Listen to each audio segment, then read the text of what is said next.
Que lo que mi gente, what's up everybody, it's your boy J-Rod. So I'm gonna be on here real quick. I'm not gonna make this video too long, but originally I didn't even want to make a video on this topic just because Dominican Republic, they've been getting kind of a bad rap this year. Okay, I want to say like a month or two ago, like you had the girl who went missing in Punta Cana and allegedly she drowned to death. Then the thing that just happened recently with this club, all like this negative publicity, you know, it's not like a real good look right now for Dominican Republic this year. And of course, like you go on the internet, you see the comments and the things that people say. The only reason why I'm making this video is because people, they did DM me and they were like, oh, are you gonna talk about this? And then I had a couple of comments on some of my older videos. People were asking like, are you gonna speak about what happened at the clubs? I don't really have too many thoughts about the situation, but just in case for the people who have been living under a rock, there was a club in Dominican Republic in Santo Domingo, my favorite city, that collapsed. So I'll just insert a quick clip right here to catch you guys up with the story. Out of the tragedy in the Dominican Republic after the roof of a crowded nightclub collapsed, killing dozens, injuring over 150 more. Dramatic and disturbing video captured the incident. Victor Kendo has the story. Good morning, Victor. Good morning, George. The staggering death toll climbing overnight as crews worked around the clock. The victims include politicians, musicians, and former athletes. And we want to warn you, these images are hard to watch. This morning, the devastating scenes from the Dominican Republic after a roof collapsed at a packed nightclub in Santo Domingo, killing at least 113 people and injuring more than 150. Drone footage putting the scope of the catastrophe on full display. Members of the performing band, including lead singer Ruby Perez, were among those killed. A local governor killed too, Nelcy Cruz, sister of former Seattle Mariners pitcher Nelson Cruz. Former Major League Baseball players Tony Blanco and World Series champion pitcher Octavio Dotel also dying in the incident. The New York Mets holding a moment of silence for their former player. One of the owners of the nightclub posting a video, a message to the families impacted, saying in part, there are no words to express the pain caused by this event.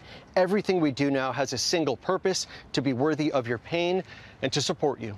Rebecca? Just devastating there. Okay, Victor, thank you. But specifically what makes the situation very sad is because famous Dominican singer Ruby Perez, he was among one of the people that was unalive during his performance. And so also some Major League Baseball players. It was a lot of high profile people among some of the victims that were unalive during that incident. So this was a pretty bad incident, and this is probably like one of the worst tragedies ever in the history of that country. In terms of my whole thoughts on the situation is pretty much this was just a freak accident that you cannot predict this. It's no different than the plane crash that happened in Washington, D.C. about a couple of months ago. There's just no way possible to predict circumstances like that.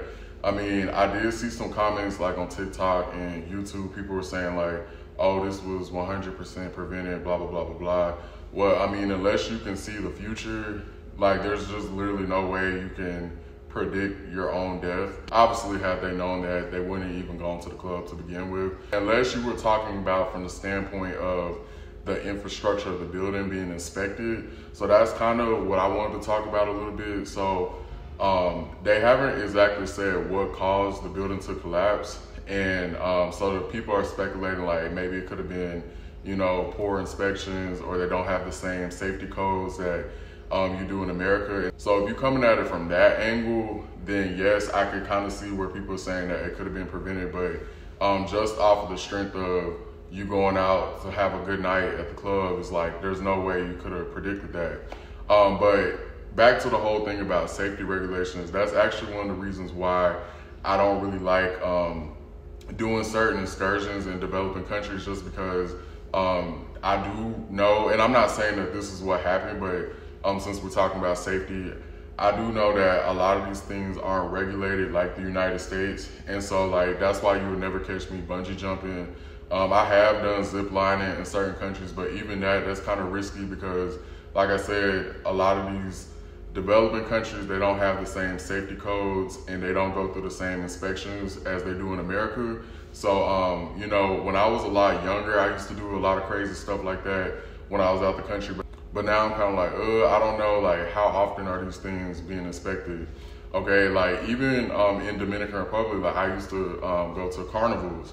Okay, and so I'm not a fan of carnivals. I love amusement parks. I love roller coasters.